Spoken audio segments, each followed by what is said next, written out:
আইয়ুবী তার এই ক্রূর রহস্যময় হাসির মর্ম না বুঝলেও এটা ঠিকই বুঝতে পেরেছিলেন যে এই শক্তিধর জেনারেলকে তার প্রয়োজন।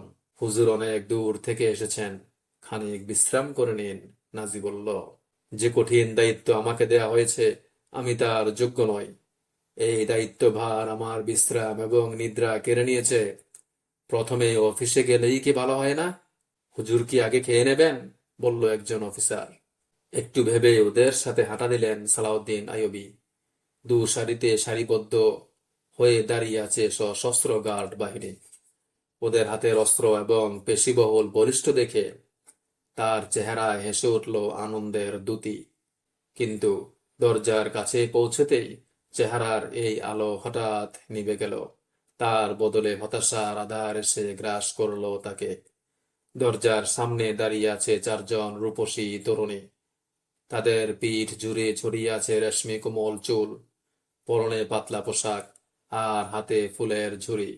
সালাউদ্দিনের পথে ওরা ফুল ছুঁড়তে লাগলো। সাথে সাথে বেজে উঠল ঢোল ও সঙ্গীতের সুর ও ঝংকার। থমকে দাঁড়ালেন আইয়ুবী। ডানে বাঁয়ে নাজি এবং তার সহকারীরা। ভারতীয় রাজরাজরাদের মতো ওরা মাথা নুয়ে তাকে সামনে চলার জন্য অনুরোধ করলো। সালাউদ্দিন ফুল মারানোর জন্য আসেনি, গম গম করে উঠল আইয়ুবীর কণ্ঠ। ঠোঁটে শ্লেষের হাসি, যে হাসি দেখতে ওরা অভ্যস্ত নয়। হুজুর চাইলে আমরা আকাশের তারা এনে দিতে পারি, নাজি বলল। সালাউদ্দিন বললেন, আমাকে খুশি করতে হলে একটা জিনিসই আমার পথে ছড়ানো যেতে পারে, খ্রিস্টানদের লাশ।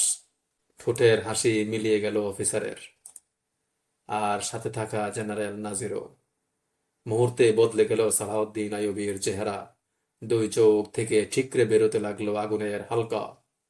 বললেন, মুসলমানদের জীবন ফুল সজ্জা নয়। আপনারা কি জানেন না? খ্রিস্টানরা মুসলিম বিশ্বকে ইঁদুরের মতো কেটে টুকরো টুকরো করে চলছে। তার গম্ভীর কণ্ঠের ধ্বনি বদলে দিল ঘরের পরিবেশ। প্রতিটি শব্দ থেকে বিস্ফোরিত হচ্ছিল প্রচন্ড ক্রোধ। আমাদের মেয়েদের উলঙ্গ করে ওদের ইজ্জত পদদলিত করছে। শুনুন, আমার দৃষ্টি আটকে আছে ফিলিস্তিনে। আপনারা কি আমার পথে ফুল বিছিয়ে মিশর থেকে ইসলামকে বিদায় করতে চাইছেন? তিনি চারদিকে দৃষ্টি ঘুরিয়ে বললেন, আমার পথ থেকে ফুল সরিয়ে নাও।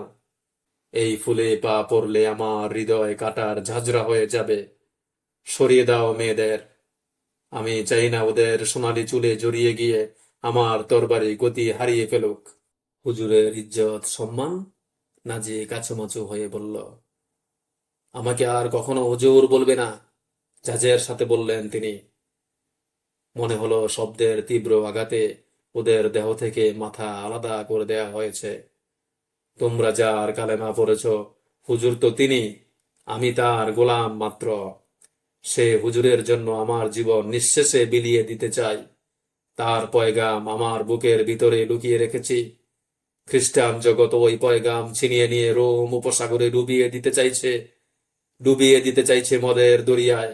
আমি বাদশাহ হয়ে এখানে আসেনি। নাজির চোখের ইশারায় মেয়েরা ফুল কুড়িয়ে দরজা থেকে সরে গেল। দ্রুত পায়ে ভেতরে ঢুকলেন সালাউদ্দিন। প্রশস্ত কক্ষ, ফুল দিয়ে সাজানো বিশাল টেবিল, টেবিলে নানা রকম সুস্বাদু খাবার। খাবারে দৃষ্টি বুলিয়ে তিনি তাকালেন সহকারী সালারের দিকে। মিশরের সব মানুষ কি এমন খাবার খেতে পারে? না হুজুর, সহকারীর জবাব। গরিবরা তো এসব খাবার স্বপ্নেও দেখে না। তোমরা কোন সমাজের লোক, যারা এমন খাবার স্বপ্নেও দেখে না? ওরা কি তোমাদের চেয়ে ভিন্ন জাতি? এখানে যত চাকর বাকর এবং ডিউটিরত সেপাহী রয়েছে, সবাইকে ডেকে নিয়ে এসো। এই খাবার ওরা খাবে। সালাউদ্দিন আইয়ুবী একটা রুটির সাথে টুকরো তরকারি তুলে তড়িঘড়ি খাওয়া শেষ করলেন। এরপর নাজিকে সাথে নিয়ে হাঁটা দিলেন গভর্নর হাউসের দিকে। 2 ঘন্টা পর গভর্নর হাউস থেকে বেরিয়ে এলো নাজি। দ্রুত এগিয়ে গেল ঘোড়ার দিকে। এক লাফে ঘোড়ায় চড়ে দৃষ্টির আড়াল হয়ে গেল। রাতে নাজি তার খাস কামরায় কয়েকজন বিশ্বস্ত বন্ধুকে নিয়ে মদের আসর বসিয়েছে। নাজি বলল, যৌবনের তেজ কয়েকদিনের মধ্যেই ঠান্ডা করে দেব। বদমাইশ কি বলল জানো? বলল, কাবার প্রভুর শপথ, আমি মুসলিম বিশ্ব থেকে খ্রিস্টানদের বিতাড়িত করে তবে আমি বিশ্রাম নিব।